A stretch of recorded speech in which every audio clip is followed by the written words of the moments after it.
Cinema ತುಂಬಾ ದಿನಗಳಿಂದ ಕಾಯ್ತಾ ಇದ್ರಿ ಅಂದ್ರೆ ರಿಲೀಸ್ ಯಾವಾಗ ಹೇಳ್ತಾರೆ ಗಿರೀಶ್ ಅವರು ಅಂತೆಲ್ಲ ಫೈನಲಿ ಹೇಳಿದ್ರು. ಇವಾಗ ಸಾಂಗ್ ರಿಲೀಸ್ ಆಯ್ತು ಸರ್, ಮಾರಿಯಮ್ಮ ಅಂತ. ನಿಮ್ಗೆ ಅನಿಸ್ತಾ ಇದೆ ರಿಲೀಸ್ ಡೇಟ್ ಎಲ್ಲ ಅನೌನ್ಸ್ ಆಗಿದ್ದು? ನಮ್ಗೆ ಇವತ್ತು ಬಹಳ ಖುಷಿಯಾಗಿರೋ ದಿನ. ಅಮ್ಮನ ಆಶೀರ್ವಾದದಿಂದ ಇವತ್ತು ಫಸ್ಟ್ ಡೇ ಫಸ್ಟ್ ಶೋನ ನಾವು ಇಲ್ಲಿ ಹಾಡಿನ ರಿಲೀಸ್ ಆಗಿದೆ.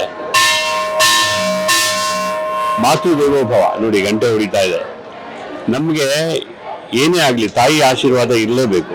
ಯಾವುದಕ್ಕೆ ಆಗ್ಲಿ ಅಮ್ಮನ ಆಶೀರ್ವಾದ ಇಲ್ಲದೆ ಇದ್ರೆ ಕಷ್ಟ. ಎಲ್ಲವೂ ಸಕ್ಸಸ್ ಅನ್ನೋದಕ್ಕೆ ಅಮ್ಮನ ಆಶೀರ್ವಾದ ಬಲವಾಗ್ಬೇಕು ನಮ್ಗೆ.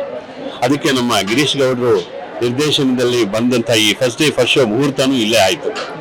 ಹಾಗಾಗಿ ಈ ಸಾಂಗನ್ನು ಇಲ್ಲೇ ರಿಲೀಸ್ ಮಾಡೋಣ ಅಂತ ಎಲ್ಲರೂ ಬೇರೆ ಟ್ರೆಂಡ್ ಅಲ್ಲಿ ನೋಡ್ತಾರೆ ಹಾಡುಗಳನ್ನ.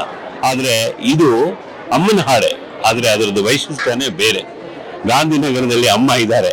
ಆ ಗಾಂಧಿನಗರದ ಅಷ್ಟು ಚಿತ್ರಮಂದಿರಗಳಿಗೆ ಅವರ ಆಶೀರ್ವಾದ ಇದ್ದೇ ಇದೆ.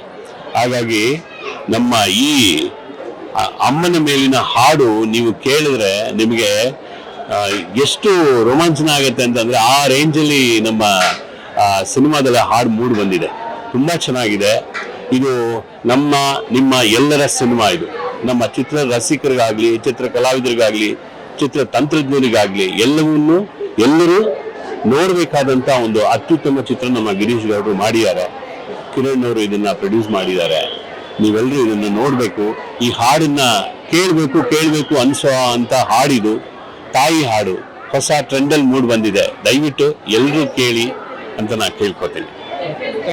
Thank you. ಕನ್ನಡದ ಬಗ್ಗೆ ತುಂಬಾ ಒಲವಿರೋ ನಟ ನರೇಂದ್ರ ಮೋದಿ ಅವ್ರಿಗೆಲ್ಲ ಧ್ವನಿ ನಿಮ್ಮದು ನೀವೇ ಕೊಟ್ಟಿರೋದು, ಅದೊಂದು ಹೆಗ್ಗಳಿಕೆ ಇದೆ ನಿಮ್ಗೆ.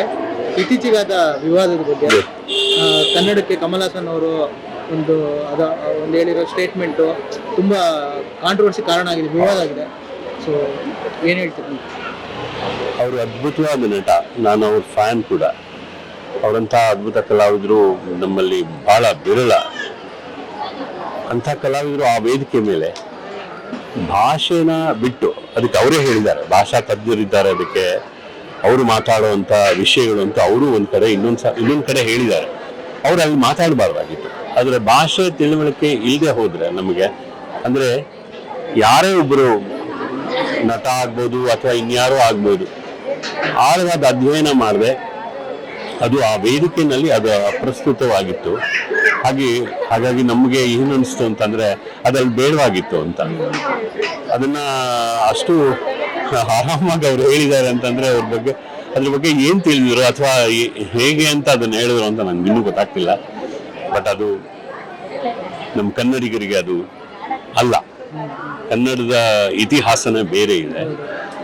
ಅವ್ರ ಆ ಥರ ಮಾತಾಡಬಾರ್ದಾಗಿತ್ತು. ಅಷ್ಟು ಹೇಳಬಲ್ಲೆ ನಾವು. SSTV ಸಿನಿಮಾ ಜಗತ್ತಿನ ಕ್ಷಣ ಕ್ಷಣದ ಸುದ್ದಿಯೊಂದಿಗೆ.